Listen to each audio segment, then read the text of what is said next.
우리가 바둑을 둘 때 포석바둑이라고 말합니다. 아주 급소랐고도 말합니다. 포석을 잘 두면은 이렇게 판세를 잘 읽고 승리하는 데 지름길이 됩니다. 성경 읽을 때도 마찬가지입니다. 성경 66권 중에서 바둑으로 말하면은 포석에 해당하는 아주 중요한 부분들이 있습니다. 오늘 출애굽기 6장 6절에서 8절의 말씀이 그런 부분에 해당합니다.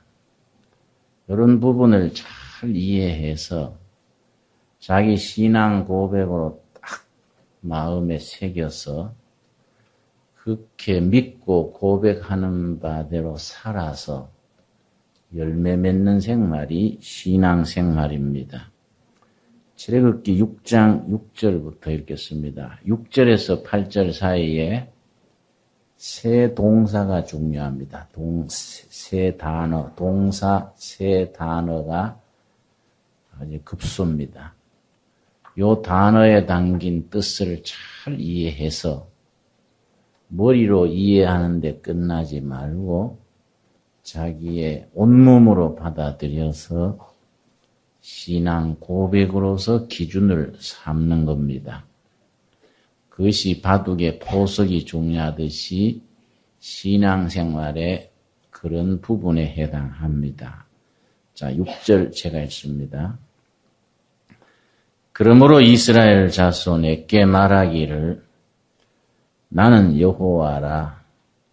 내가 애굽 사람의 무거운 짐 밑에서 너희를 빼어내어 그 고역에서 너희를 건지며 편팔과 큰 재앙으로 너희를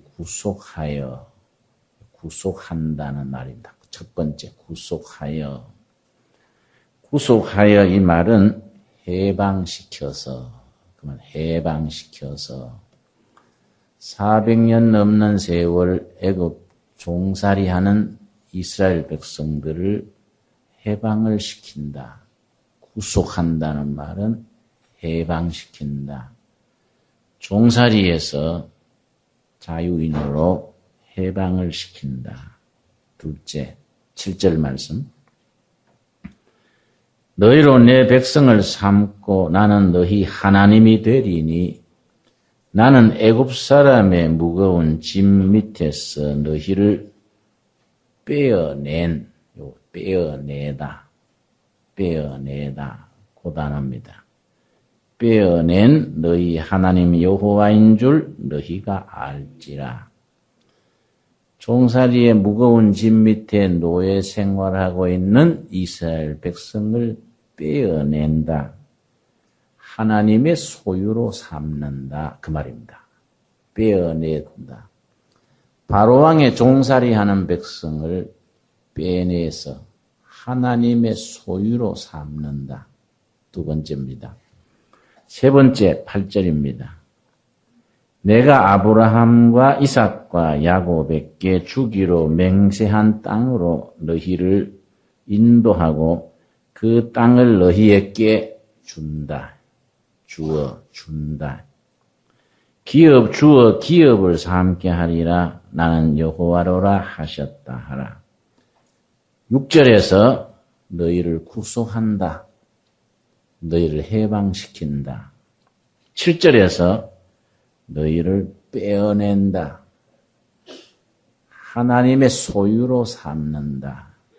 전에는 바로왕의 소유, 바로왕의 노예랬는데 해방시켜서 하나님의 소유로 삼는다. 셋째, 8절 말씀. 너희에게 가나안 땅을 주어서 가나안 땅의 주인으로 세운다. 요 세 대목입니다. 다시 말씀드립니다. 긴 세월 노예 생활하고 있는 이스라엘 백성들을 하나님이 구속시켜서 해방시켜서 그동안에는 바로왕의 노예로 속해 있었는데 하나님의 소유로 신분을 변화시킵니다. 하나님의 소유로 삼아서 그 다음 전에는 애굽의 종이랬지만은 가나안 땅의 자유인으로 땅을 주시는 겁니다. 그래서 주인으로 세우는 겁니다. 옛날에는 종이니까 인격도 인권도 아무것도 없지만은 약속의 땅 가나안 땅에 주인으로 세우시는 겁니다. 출애굽기에서는 정치적으로 사회적으로 인간적으로 종살이하는 사람들을 해방시켜서 이끌어낸 사건이지만은 성경 속에서 깊어지고 성화가 됩니다. 어디까지 도달하게 되느냐 하면은 베드로전서 2장 9절입니다. 신약성경 378페이지 베드로전서 2장 9절. 출애굽기 6장에서 시작된 구속해서 빼어내고 가나안 땅을 주시는 하나님의 그 메시지, 구원 역사의 이야기는 신약의 베드로전서 2장 9절에 가면은 영적인 깊이로 들어가게 됩니다. 2장 9절.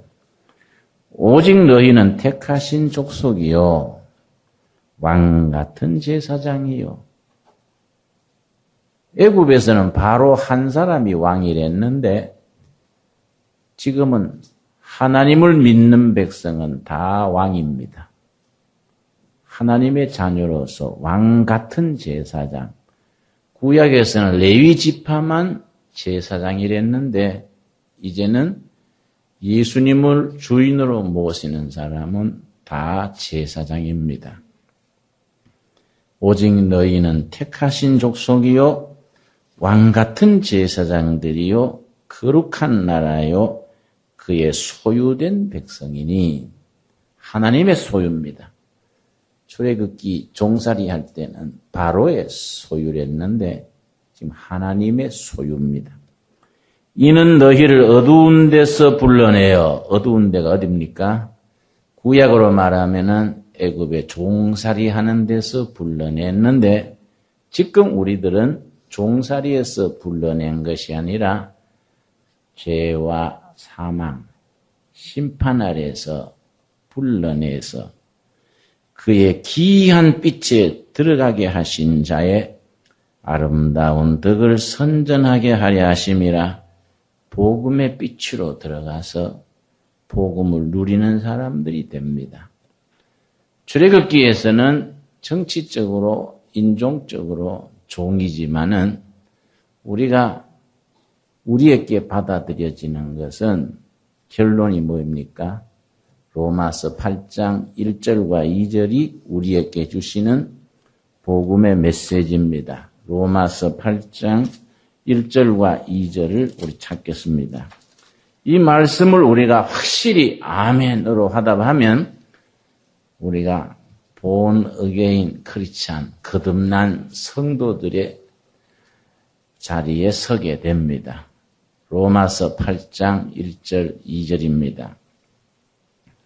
그러므로 이제 그리스도 예수 안에 있는 자에게는 결코 정죄함이 없나니 이는 그리스도 예수 안에 있는 생명의 성령의 법이 죄와 사망의 법에서 너를 뭡니까? 해방하였음이라. 해방의 신앙입니다. 구약에서는 노예에서 해방이 됐는데 신약에 오면은 죄와 사망의 법에서 해방이 됐습니다. 그래서 생명의 성령의 법의 지배를 받게 됩니다. 해방신앙입니다. 성경에는 4가지 해방이 있습니다. 4가지 해방. 그 4가지 해방 전체가 우리들에게 주시는 해방의 메시지 속에 포함됩니다. 그 결론은 로마서 8장 방금 읽은 말씀입니다마는 네 가지 해방의 첫 번째는 창세기 12장 1절입니다. 우리 찾겠습니다. 창세기 12장 1절 말씀. 자, 성경 전체 몇 가지 해방이라고요? 네 가지 해방 중에 첫 번째입니다. 그 네 가지 해방이 단계적으로 넓어지면서 깊어집니다. 그 네 가지 해방을 우리가 다 함께 한 단계 한 단계 개인으로서 공동체로서 누리게 됩니다. 12장 1절. 여호와께서 아브라함에게 이르시되 너는 너의 본토 친척 아비 집을 떠나 내가 너에게 지시할 땅으로 가라. 아브라함 개인의 해방입니다. 75세 때에 부르심을 받아서 본토 친척 아비 집을 벗어나서 부르심의 땅으로 나아가게 됩니다. 본토는 지연입니다. 지연. 친척은 혈연입니다. 혈연. 아비 집. 자기의 모든 삶의 근거에서 해방이 되어서 75세 노인이 새로운 삶에 도전을 합니다. 하나님께서 아브라함 개인을 해방시키셔서 과거로부터 살아온 세월의 모든 기반에서 벗어나서 새로운 땅으로 불러내십니다. 두 번째는 창세기 35장입니다. 35장. 창세기 35장. 두 번째 해방. 야곱을 통한 가정의 해방입니다. 가족들의 해방입니다. 34장 30절 보겠습니다. 34장 30절 말씀. 야곱이 시므온과 레위에게 이르되 너희가 내게 화를 끼쳐 나로 이 땅 사람 곧 가나안 족속과 브리스 족속에게 냄새를 내게 하였도다. 나는 수가 적은즉 그들이 모여 나를 치고 나를 죽이리니. 보단 같이 읽겠습니다. 그리하면 나와 내 집이 멸망하리라. 야곱이 고향 떠난 지 30년 만에 완전히 몰살당하게 됐습니다. 야곱의 아들들이 혈기가 대단해서 그 지역 원주민 추장의 아들을 권모 술수를 서서 죽였습니다. 기습을 해서 죽였습니다. 그 원주민들이 가만히 있겠습니까? 야곱의 가족들보다는 10배, 20배 많은 겁니다. 그래서 완전히 사방이 적인데 몰살당하게 됐습니다. 야곱의 가족이 한 명도 못 살아남게 됐습니다. 깜깜합니다, 지금. 완전히 고향 떠난 지 30년 만에 완전히 몰살당하게 됐는데 그때 하나님께서 야곱의 가족을 해방시켜 줍니다. 35장 1절입니다.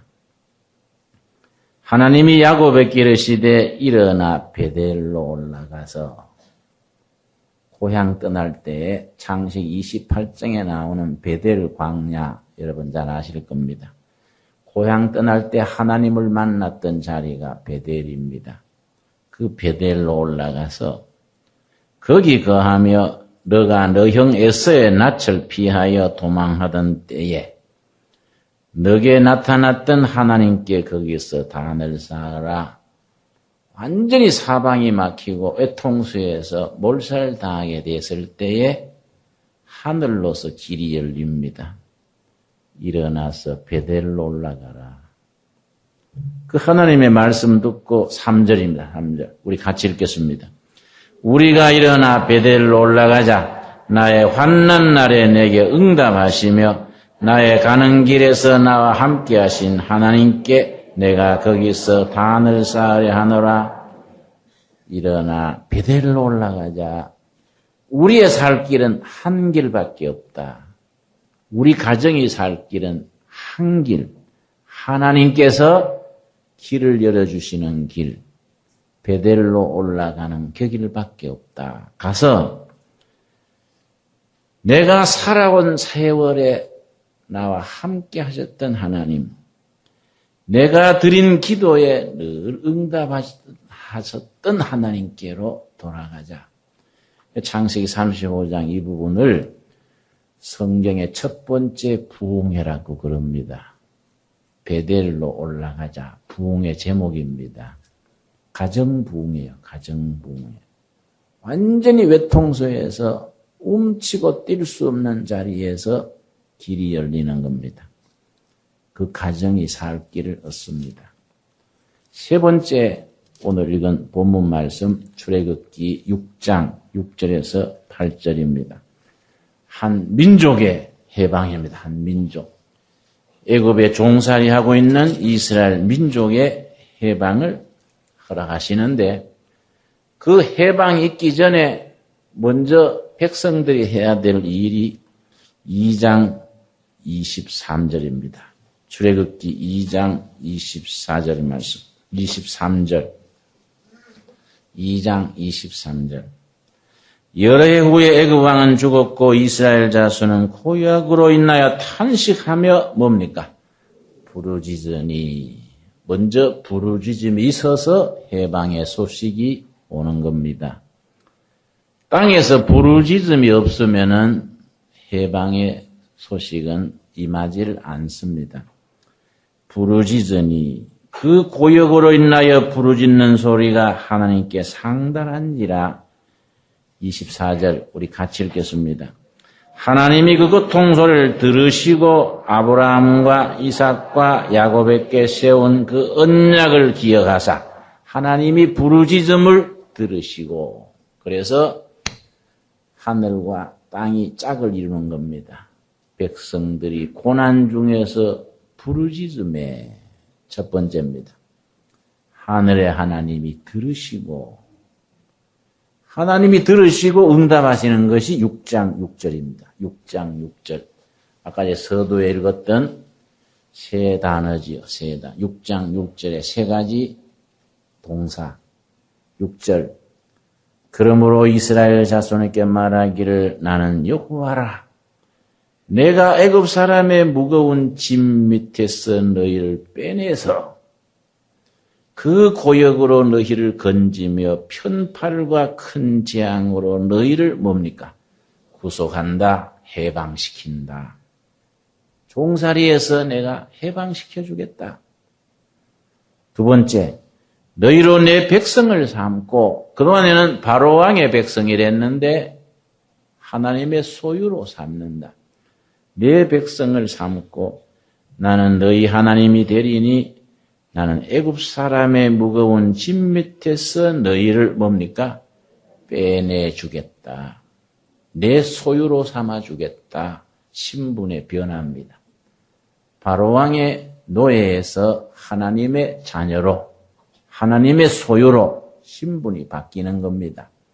지금 우리들한테는 무슨 얘기입니까? 땅의 백성으로 하늘의 백성으로 바꿔주는 겁니다. 신분이 변화가 됩니다.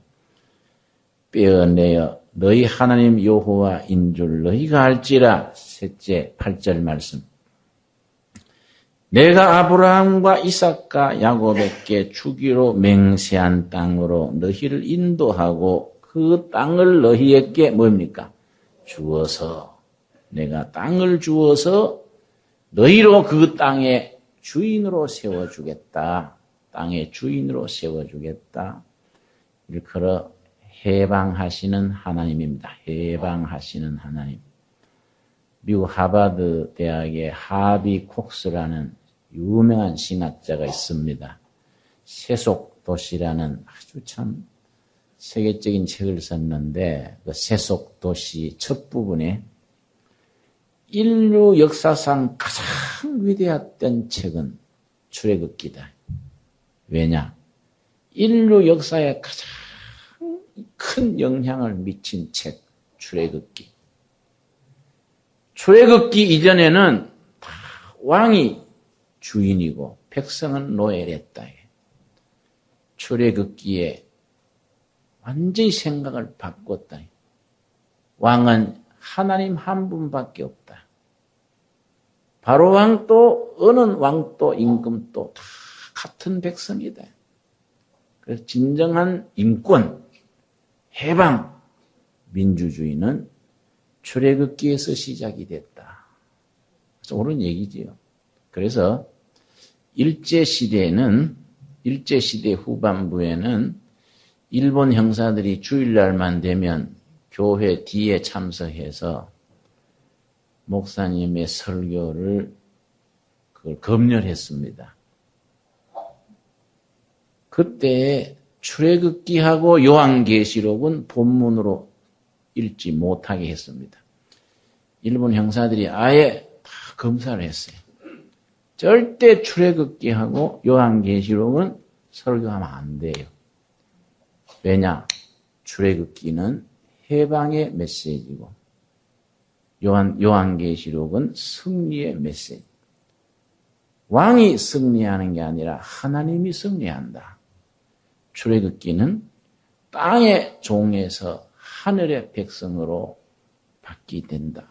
그래서 출애굽기는 혁명의 교과서이기 때문에 이걸 못 읽게 했습니다. 그런데 이런 정치적인 민족적인 해방에서 성경은 자꾸 깊어지면서 넓어지는 겁니다.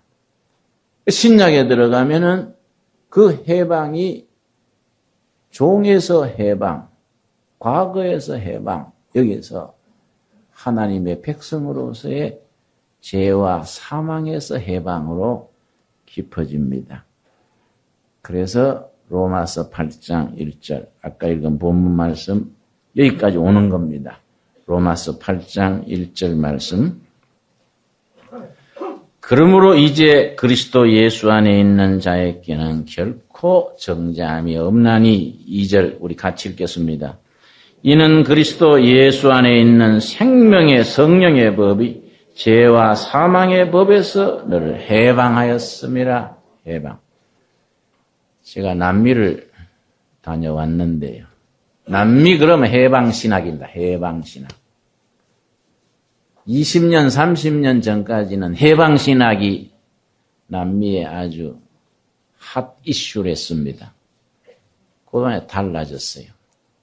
해방신학은 지주로부터 해방, 독재로부터 해방, 사회적인 그런 불평등에서 해방, 그게 아주 중심이랬습니다. 지금 가보니까 달라졌습니다. 어떻게 달라졌냐면은 남미는 해방신학이 나올 수밖에 없는 풍토입니다. 브라질 같은 데는 국민들 중에 1%가 땅의 60%를 갖고 있습니다. 멕시코 같은 나라는 5가정이 전국을 요리하는 겁니다. 땅이 너무 불평등하고 소수의 지주 밑에 다수의 백성들이 소작인 노릇하는 거예요. 그러니까 그 해방신학이 나오는 거지. 땅은 여호와의 땅인데 너희가 뭐냐? 아르헨틴 같은 나라도 내가 10년 전에 집회를 가서 부에노스아이레스 그 수도에 둘의 모임이 만들어졌습니다. 그때 회원이 한 100명이 되어서 둘의 모임이 발족이 됐었는데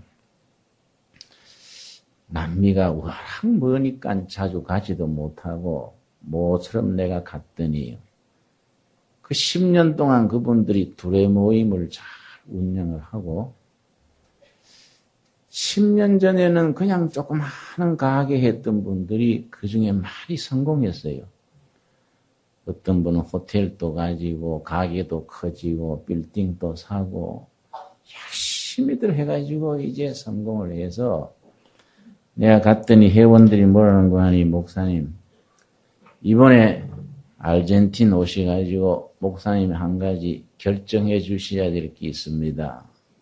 그래서 뭐이냐 했더니 우리가 아르헨틴에 둘의 마을을 하려 하는데 목사님이 현지에 한번 가보시고 목사님이 좋다 그러면은 계약을 하도록 하겠습니다. 어떤 데인가 해서 그쪽으로 갔더니 땅이 얼마나 넓은지 두레마를 하겠다는 땅이 52,000헥타르입니다. 한 헥타르가 3,000평이니까 1억 5,600만 평이요. 1억 5,600만 평. 싱가포르하고 크기가 비슷해요. 한 나라요, 한 나라. 이거 내가 이해가 잘 안 돼서 어떻게 이리 큰 땅에다가 하려 하시오. 그랬더니 이왕지서 하는 거 둘에 공학을 하나 세웁시다. 그 안에 집이 두 채가 있는데요. 그 집 두 채 사이 거리가 15km예요. 15km. 그걸 78살 먹은 그 백인이 소유하고 있는데 그 사람이 이제 나이 들었으니까 그걸 사가지고 두레마을 하겠다는 거예요. 그런 시기요, 그런. 큰 겁니다. 그 내가 그걸 어떻게 감당하느냐 했더니 목사님 한국에서 한 300세대 데리고 오십시오. 한번 깃발 꼽아 봅시다. 그러는데 그 엄청난 땅들을 개인이 가지고 있는 개인이. 그런데 땅 없는 사람들은 거기는 발붙일 데가 없는 겁니다. 그러니까 해방신학이 일어난 거예요. 해방. 지주로부터 해방. 우리가 노예냐? 지주 물러가라. 해방신학이 일어났는데 지금은 그 해방신학이 정치적인 데서 경제적인 데서 더 깊어져 가지고 경제해방, 정치해방보다 본질적이 있다. 영적인 해방이다. 영적인 정신적인 해방 위에 다른 해방이 뒤따라와야 된다.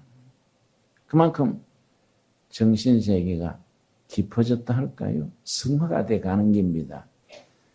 교회 중심으로 기초 공동체를 이루어서 영적인 바탕 위에 경제, 정치, 사회의 해방이 뒤따라야 한다.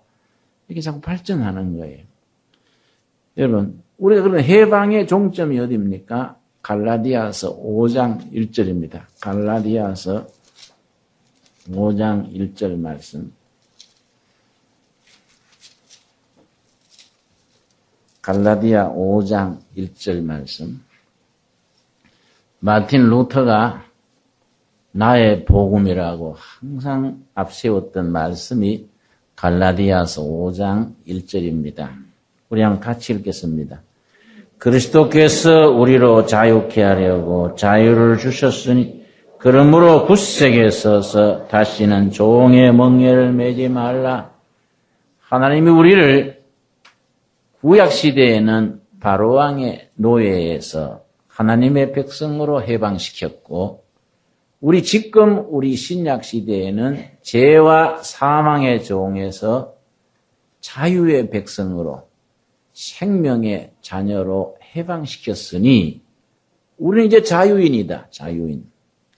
자유인답게 매이지 말고 당당하게 살아가야 한다.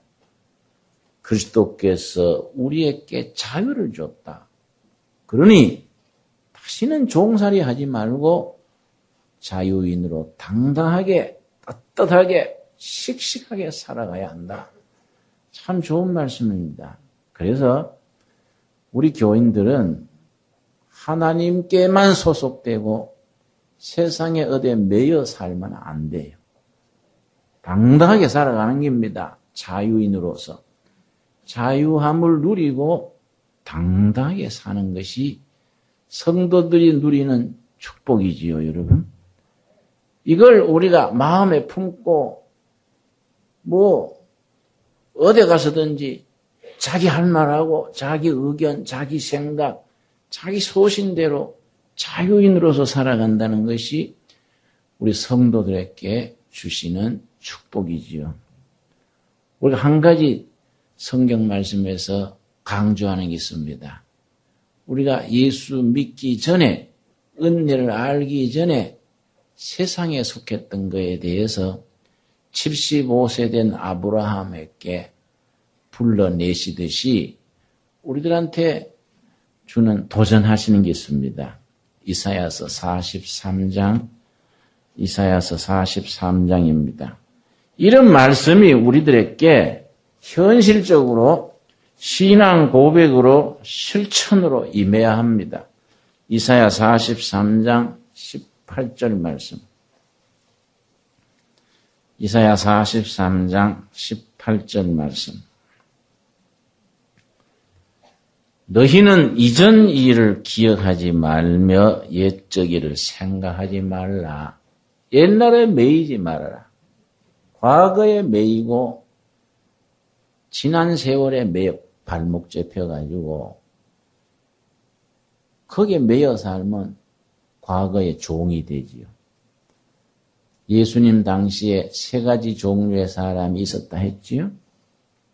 과거에 매여 사는 사람들, 바리새인. 항상 모세가 뭐라 그랬냐? 과거입니다, 과거. 사두개인들은 항상 현실파입니다. 로마 식민지 하에서 로마의 쪽에 붙어서 좋은 자리는 그 사람들이 다 하고 항상 현실 이권 챙기고 실리를 챙기는 게 사두개인들입니다. 그 사회의 실세는 사두개인들이 다 차지했습니다. 세 번째는 예수님의 제자들이지요. 미래입니다. 미래. 땅끝까지 복음을 전해라.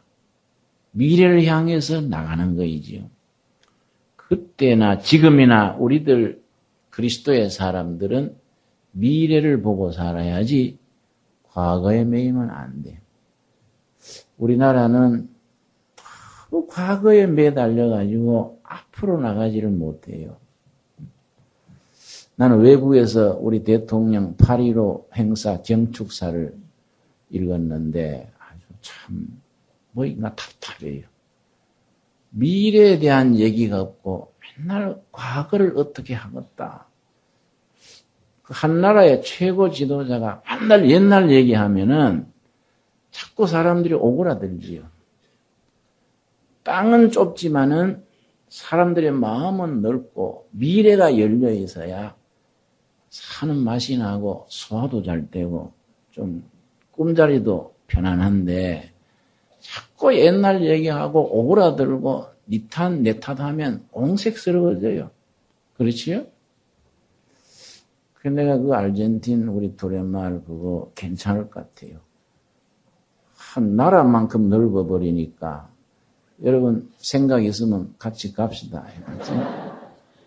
거기에 큰 호수가 있는데 송어가 얼마나 많으냐 하면은 물반 송어반이야. 애들이 몽둥이로 송어를 잡아요. 하도 많으니까. 그럼 좀 생각이 넓어야 돼요. 우리 거기 가서 살지는 못하더라도 우리 신앙인들은 생각과 비전과 꿈이 미래를 향해서 확 열려야 돼. 바로 성경 말씀이 그 말이죠. 이전 일을 생각하지 말며 옛적 일에 매이지 말아라. 19절 첫 마디가 뭡니까? 봐라, 내가 새 일을 행한다. 미래죠, 미래. 봐라, 다가올 세월에 내가 새 일을 행한다. 보라, 내가 새 일을 행하리라. 이제 나타낼 것이다. 너희가 그것을 알지 못하느냐? 정령이 내가 광야의 길과 사막에 강을 내리라. 이번 이스라엘 백성들이 출애굽에 종살이 하던 때에서 해방되던 그 역사가 두 번째 출애굽이었어요. 두 번째 출애굽. 제2 출애굽이라 그럽니다. 바벨론 포로 생활에서 해방될 때 얘기가 나오는데 시편 126편입니다. 시편 126편. 우리가 영적으로 죄와 사망에서 과거로부터 해방되는 것에 대한 감격이 이런 감격이 있어야 돼요. 신앙인은 감격이 있어야 됩니다. 감동. 자기 마음속에 감동이 있고 감격이 있고 거기서 오는 감사가 있어서 따분한 세상을 이겨나가는 겁니다. 이런 감격과 감동이 없으면은 자꾸 사람이 위축되고 나중에 우울증 걸리고 사는 게 지루해져요. 저는 성격상 지루한 거는 못 참습니다. 뭔가, 응? 달밤에 체조를 하더라도 뭐 좀 사람이 사는 게 좀 다양하고 좀 신바람 나야 되지. 울적해지면은 사람 자기도 모르는 사이에 인생 사는 맛이 없어지지요. 제2출애굽 바벨론 포로에서 하나님이 해방시켜 줄 때 그 감격을 지금 얘기하는 본문입니다. 126편 1절입니다. 우리 1절 읽겠습니다. 여호와께서 시온의 포로를 돌리실 때에 우리가 꿈꾸는 것 같았도다. 하나님이 바벨론 포로에서 해방시켜 주실 때에 이 꿈이냐 생시냐 꿈이냐 생시냐 이게 웬일이냐 꿈꾸는 것 같았더라. 2절 그때에 우리 입에는 웃음이 가득하고 우리 혀에는 찬양이 차셨더라. 여호와께서 우리를 위하여 뭡니까? 대사를 행하셨으니 우리는 기쁘도다. 하나님이 자기들을 해방시키신 것에 대해서 그렇게 감격에 노래를 합니다. 그 해방되기 전에 그 사람들이 얼마나 매여서 따분하게 살았는지 137편에 있습니다. 137편. 그런 해방의 감격이 오기 전에 그 사람들이 찌들려서 종살이 할 때에 그때 읊은 시가 137편이지요. 137편에서 126편으로 넘어갈 때 그 감격, 이 해방의 감격이지요. 우리가 죄와 죽음의 종에서 생명과 자유의 아들로 해방될 때 그런 감동, 감격, 심령나는 걸 가슴에 품고 살아야 돼요. 37절 우리가 바벨론의 여러 강변 거기 앉아서 시온을 기억하며 울었도다. 그중 버드나무에 우리가 우리의 수금을 걸었나니 이는 우리를 사로잡은 자가 거기서 우리에게 노래를 청하며 우리를 황폐케 한 자가 기쁨을 청하고 자기들을 위하여 시온 노래 중 하나를 노래하라 함이로다.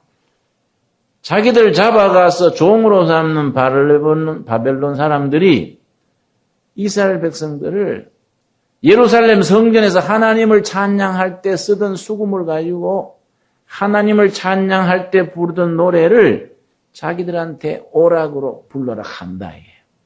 얼마나 이게 피통 터지는 일이냐. 4절 말씀. 우리가 이방에 있어서 어찌 여호와의 노래를 부르고 5절 같이 읽겠습니다. 예루살렘아 내가 너를 잊을진데 내 오른손이 그 재주를 잊을지로다. 이런 억압과 이런 좌절 속에서 하나님이 해방시켜 주는 거예요. 하나님이. 어느 날 하나님께서 하루에 해방시켜 주시는 것이. 그 해방이 구약에서는 정치적인, 경제적인, 사회적인 해방이지만은 이게 우리에게 와서는 진정한 죄로부터, 죽음으로부터, 세상에서의 모든 얽매임에서 해방돼서 복음의 아들, 딸, 자유의 사람들로 해방시켜 주시는 겁니다.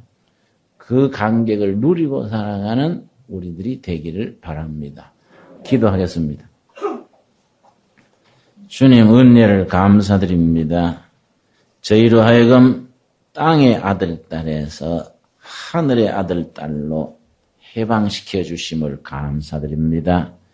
죄와 죽음의 종살이에서 생명과 자유의 백성으로 우리를 하나님의 소유로 세워주심을 감사드립니다. 우리가 죄의 종이랬지만은 하나님께서 우리를 소유로 삼으시고 내 자신이 나의 주인으로 세워주심을 감사드립니다. 이러한 감격과 이러한 감동을 가지고 자유인으로서 세상을 당당하게 멋있게 살아가게 이끌어 주시옵소서. 예수님 이름 받들어 기도드렸사옵나이다.